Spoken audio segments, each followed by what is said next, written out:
കേരള രാഷ്ട്രീയത്തിലെ തെരഞ്ഞെടുപ്പ് ചരിത്രങ്ങൾ ഭാഗം 3.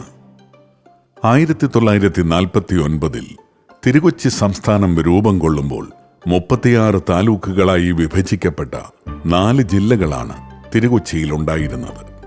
തെക്കൻ തിരുവിതാംകൂറിലെ തോവാള, അഗസ്തീശ്വരം, കൽക്കുളം, വിളവങ്കോട്, നെയ്യാറ്റിൻകര, തിരുവനന്തപുരം, നെടുമങ്ങാട്, ചിറയൻകീഴ് എന്നിങ്ങനെ 8 താലൂക്കുകൾ ഉൾക്കൊള്ളുന്ന തിരുവനന്തപുരം ജില്ലയും കൊല്ലം, കൊട്ടാരക്കര, പത്തനാപുരം, ചെങ്കോട്ട, കുന്നത്തൂർ, കരുനാഗപ്പള്ളി, കാർത്തികപ്പള്ളി, ചെങ്ങന്നൂർ, മാവേലിക്കര, അടൂർ, തിരുവല്ല, അമ്പലപ്പുഴ, ചേർത്തല എന്നിങ്ങനെ 13 താലൂക്കുകൾ ഉൾക്കൊള്ളുന്ന കൊല്ലം ജില്ലയും കോട്ടയം, ചങ്ങനാശ്ശേരി, വൈക്കം, മൂവാറ്റുപുഴ, കോതമംഗലം, തൊടുപുഴ, മീനച്ചിൽ, ദേവികുളം, പീരുമേട് എന്നിങ്ങനെ 9 താലൂക്കുകൾ ഉൾക്കൊള്ളുന്ന കോട്ടയം ജില്ലയും വടക്കൻ പറവൂർ, കുന്നത്തുനാട്, കൊച്ചി, കണയന്നൂർ, കൊടുങ്ങല്ലൂർ, മുകുന്ദപുരം, തൃശൂർ, തലപ്പള്ളി, ചിറ്റൂർ എന്നിങ്ങനെ 9 താലൂക്കുകൾ ഉൾക്കൊള്ളുന്ന തൃശൂർ ജില്ലയും ഉൾപ്പെടെ 4 ജില്ലകൾ മാത്രമാണ് അന്ന് തിരുകൊച്ചി സംസ്ഥാനത്തുണ്ടായിരുന്നത്.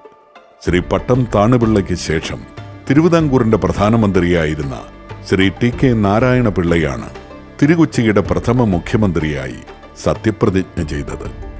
1954 പ്രജാ സോഷ്യലിസ്റ്റ് പാർട്ടി അഥവാ PSPയുടെ നേതാവായ ശ്രീ പട്ടം താണുപിള്ള തിരുവിതാംകൂറിന്റെ മുഖ്യമന്ത്രിയായിരുന്നപ്പോഴാണ് തിരുവിതാംകൂർ തമിഴ്നാട് കോൺഗ്രസ് അഥവാ TTNC തെക്കൻ തിരുവിതാംകൂറിലെ തമിഴ് ഭൂരിപക്ഷ പ്രദേശങ്ങൾ മദിരാശി സംസ്ഥാനത്തോട് കൂട്ടിച്ചേർക്കണമെന്നാവശ്യപ്പെട്ട് അക്രമ സമരം ആരംഭിക്കുന്നത്.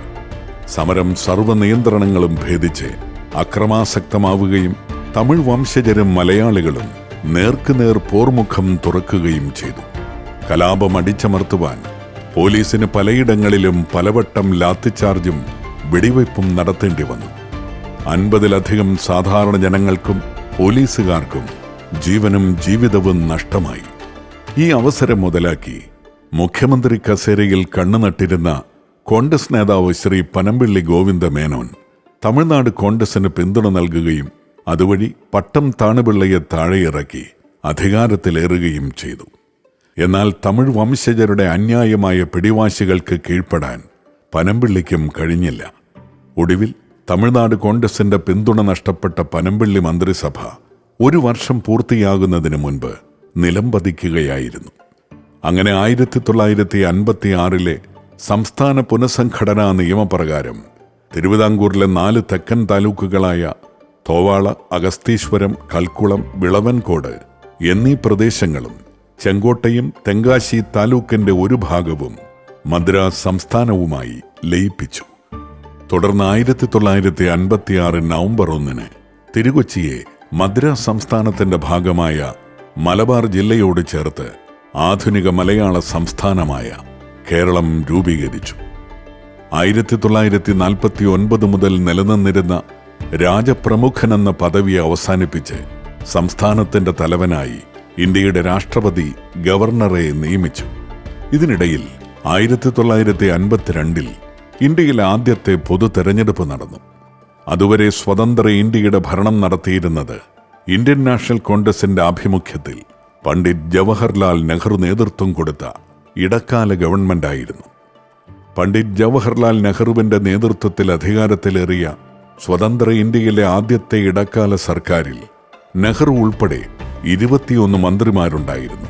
പ്രധാനമന്ത്രി നെഹ്റുവിനെ കൂടാതെ Sardar Vallabhbhai Patel, doctor BR Ambedkar, Rafi Ahmed Kidwai, Sardar Baldev Singh, Maulana Abdul Kalam Azad, doctor Rajendra Prasad, മലയാളിയായ Shri John Mathai, Shri Jagjivan Ram, Amrit Kaur, Shyamaprasad Mukherjee, Khurshed Lal, RR Diwakar, Mohanlal Saksena, N Gopalaswami Ayyangar, NV Gadgil, KC Neogy, Jairam Das Daulatram, K Santhanam, Satyanarayan Sinha, BV ഖേസ്കർ എന്നിവർ സ്വതന്ത്ര ഇന്ത്യയുടെ ആദ്യ ഇടക്കാല സർക്കാരിൽ മന്ത്രിമാരായി അധികാരത്തിലേറി.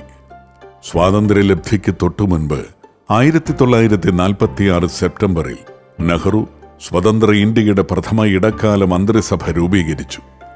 തുടർന്ന് 1947 ഓഗസ്റ്റ് 15 സ്വാതന്ത്ര്യ പുലരിയിൽ ലോർഡ് മൗണ്ട് ബാറ്റൻ പ്രഭുവിന്റെ മുൻപിൽ ജവഹർലാൽ നെഹ്റു സ്വതന്ത്ര ഇന്ത്യയുടെ പ്രഥമ പ്രധാനമന്ത്രിയായി സത്യപ്രതിജ്ഞ ചെയ്ത് അധികാരമേറ്റു. 1947 ഓഗസ്റ്റ് 15 മുതൽ 1952 ഏപ്രിൽ 15 വരെ നെഹ്റുവിന്റെ നേതൃത്വത്തിൽ രൂപം കൊടുത്ത ഇടക്കാല മന്ത്രിസഭ ലോകത്തിലെ ഏറ്റവും വലിയ ജനാധിപത്യ രാജ്യമായ ഭാരതത്തിന്റെ ഭരണചക്രം തിരിച്ചു.